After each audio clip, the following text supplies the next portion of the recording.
السلام علیکم دوستو، میرا نام ڈاکٹر اسد محمود ہے۔ آپ جانتے ہیں کہ زبور کو ماننے والی قوم اس وقت کہاں ہے؟ تورات کے ماننے والوں کو تو یہودی کہتے ہیں، انجیل کے ماننے والوں کو عیسائی اور قرآن کے ماننے والوں کو مسلمان کہتے ہیں، لیکن زبور کے ماننے والوں کو کیا کہا جاتا ہے؟ یہ لوگ اس وقت ایگزسٹ کرتے ہیں کہ نہیں؟ کہاں موجود ہیں؟ ہم سبھی لوگ جانتے ہیں کہ اللہ تعالیٰ نے 4 آسمانی کتابیں مختلف اوقات کے اندر اپنے پیغمبروں پر نازل کی، جو کہ ترتیب کے لحاظ سے تورات، زبور، انجیل اور قرآن مجید ہے۔ لیکن اسلامی تاریخ کے اندر آپ کو کہیں بھی زبور کا ذکر، اس کی تاریخ اور اس کی تفصیلات کہیں بھی جاننے کو نہیں ملیں گے۔ پر ایسا کیوں ہے؟ کیوں اس الہامی کتاب کو آج بھی دنیا میں اتنا زیادہ ڈسکس نہیں کیا جاتا جتنا کہ تورات، انجیل اور قرآن پاک کو کیا جاتا ہے؟ کیا یہ اس وقت بھی اپنی اصلی حالت کے اندر موجود ہے؟ اور اس میں کیا کیا لکھا ہوا ہے، یا پھر اس میں کیا کیا موجود ہے؟ آج کی اس ویڈیو میں ہم انہی سوالات کے بارے میں جاننے کی کوشش کریں گے۔ دوستو، زبور حضرت داؤد علیہ السلام پر نازل ہونے والی کتاب تھی، جسے سمجھنے سے پہلے اس کے نزول کا وقت اور اس کی ضرورت کو سمجھنا انتہائی ضروری ہے۔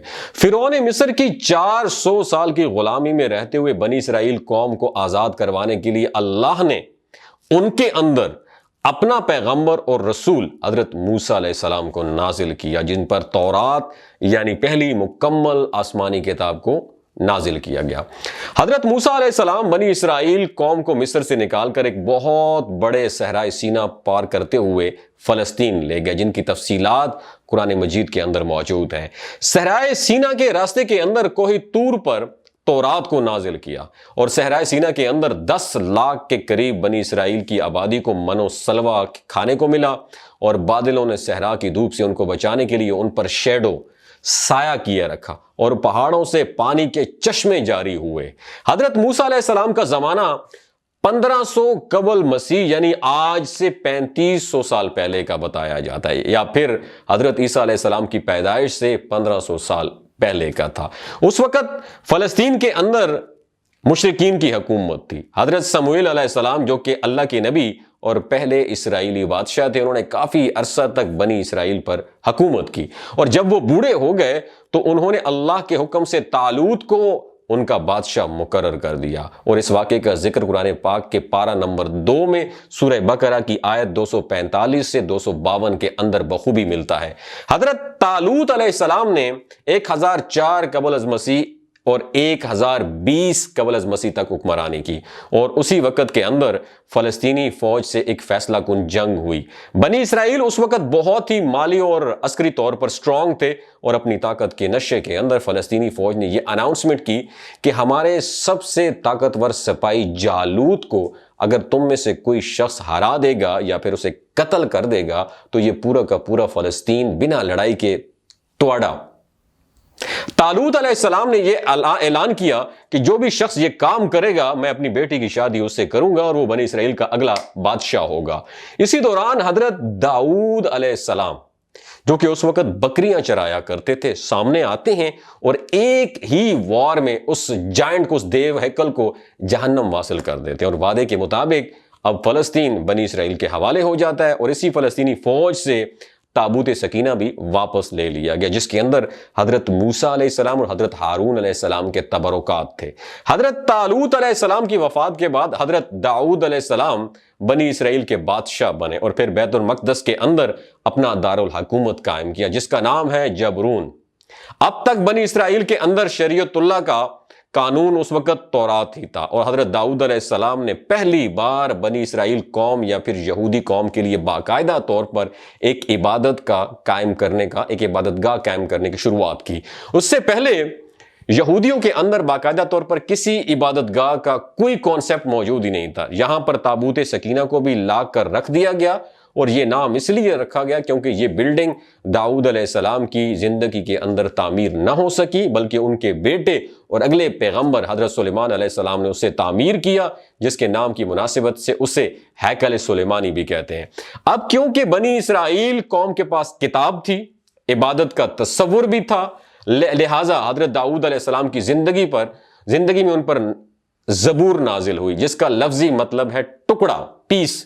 اب یہاں پر سب سے اہم اور سمجھنے کی بات یہ ہے کہ زبور کوئی شریعت کی کتاب نہیں ہے، بلکہ اللہ کی تعریف اور حمد و ثنا سے بھری ہوئی کتاب ہے۔ تو کہ اللہ نے حضرت داؤد علیہ السلام کو لوہے کو نرم کرنے کی طاقت اور انتہائی خوبصورت آواز عطا کرنے کے ساتھ ساتھ اللہ کی حمد و ثنا اتنے خوبصورت انداز کے ساتھ بیان کرنے کا معجزہ عطا کیا تھا جو کہ آج تک کسی اور کو نہیں عطا کیا۔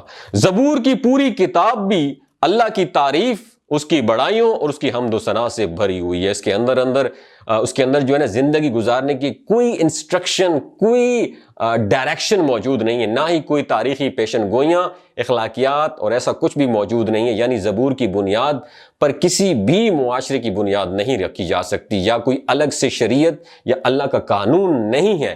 اس کتاب کے نازل ہونے کے بعد بنی اسرائیل قوم کو باقاعدہ طور پر اللہ کی حمد و ثنا اور اس کی عبادت کا طریقہ سکھایا گیا۔ حضرت داؤد علیہ السلام جب ساز کے ساتھ زبور کی تلاوت کیا کرتے تو آسمان، پہاڑ، دریا، چرند پرند اور ان سب کی آواز سن کر آپ کے پاس آ کے جھومنے لگتے۔ اس کلام اور آپ کی آواز کے اندر اتنی انسپریشن تھی کہ یہ دنیا کے اندر انسانوں کو جنت کی آواز محسوس ہوا کرتی۔ حضرت داؤد علیہ السلام کی وفات کے بعد یہ آواز تو باقی نہ رہی، مگر یہ کلام بنی اسرائیل قوم ہیکل سلیمانی کے اندر خدا کی بڑائی اور اس کی عبادت کو بیان کرنے کے لیے پہلے بھی پڑھا کرتی اور آج بھی پڑھتی ہے، جو کہ ظاہر ہے کہ ہزاروں سالوں سے ایک جنریشن سے دوسری جنریشن تک پاس ہوتے ہوئے اپنی اصلی حالت کے اندر نہ تو آج مکمل طور پر محفوظ ہے اور نہ ہی اس کے اندر مکمل طور پر وہ چیزیں موجود ہیں جو کہ حضرت داؤد علیہ السلام پر اللہ نے نازل فرمائی تھی۔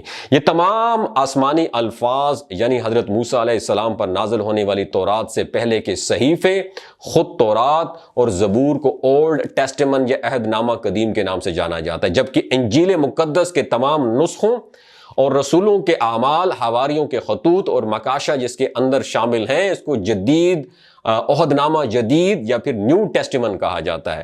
زبور کی کچھ آیات کا ترجمہ میں آپ کو پڑھ کے سناتا ہوں تاکہ آپ کو بہتر طور پر پوری کتاب کا مقصد سمجھ میں آ سکے۔ ترجمہ ذرا سنیے گا۔ خداوند میرا مالک ہے، مجھے کسی چیز کی کوئی کمی نہیں ہوگی۔ وہ مجھے ہری بھری چراگاہوں کے اندر بٹھاتا ہے اور مجھے سکون کے چشموں کے پاس لے کر جاتا ہے۔ وہ میری جان کو زندہ رکھتا ہے اور مجھے اپنے نام کی خاطر سچ کی راہوں پر لے کر چلتا ہے۔ چاہے موت کی کسی وادی سے میرا گزر ہو تو مجھے بھی کسی بلا سے میں نہیں ڈروں گا، کیونکہ تو میرے ساتھ ہے۔ تیرے عصا اور تیری لاٹھی سے مجھے تسلی ملتی ہے۔ تو نے مجھے دشمنوں کے مقابلے میں میرے سامنے دسترخوان بچھایا ہے۔ تو نے میرے سر پر تیل ملا ہے۔ ہمیشہ بھلائی اور رحمت میرے سر پر رہے گی اور میں ہمیشہ کے لیے خداوند کے گھر میں ہی رہوں گا۔ دوستو، بات کرنے کا مقصد ہے کہ پوری زبور اس طریقے سے اللہ کی حمد و ثنا پر مشتمل ہے۔ اس لیے زبور کو شریعت کے طور پر ماننے والا کوئی بھی شخص دنیا کے اندر موجود نہیں ہے، اور نہ ہی اس کا ذکر ایسی آسمانی کتاب کے طور پر ملتا ہے جو کہ کسی ایک فرقے کا قانون ہو، کیونکہ اللہ کی تعریف اور اس کی حمد و ثنا تو دنیا کا ہر ایک مذہب اور اس کا ہر ایک فرقہ کرتا ہے۔ یہ سب کی کامن زبان ہے جس پر کسی کو کوئی اعتراض نہیں ہے۔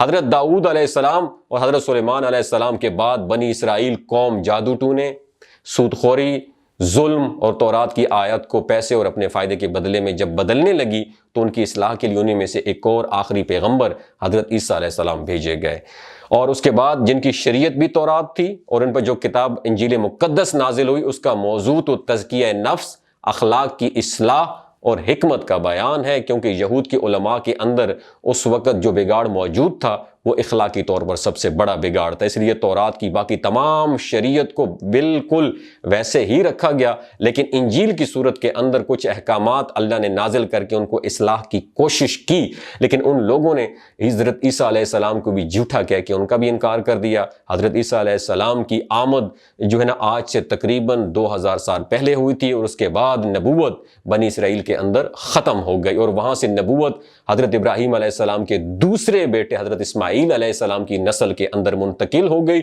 اور یہی وجہ ہے کہ یہود اللہ کے رسول صلی اللہ علیہ وآلہ وسلم اور دین اسلام کے شدید مخالف اور دشمن ہو گئے، کیونکہ اللہ کے رسول حضرت محمد مصطفیٰ صلی اللہ علیہ وآلہ وسلم کی بنو اسماعیل کے اندر آمد سے ان کی خاندانی مذہبی قیادت یا پھر بنو یعقوب کی قیادت ساری زندگی کے لیے ختم ہو گئی، اور امت مسلمہ کا ٹائٹل بنی اسرائیل سے بنو اسماعیل کی طرف منتقل ہو گیا، اور آج تک ان لوگوں کو اللہ کے فیصلے پر اعتراض ہے۔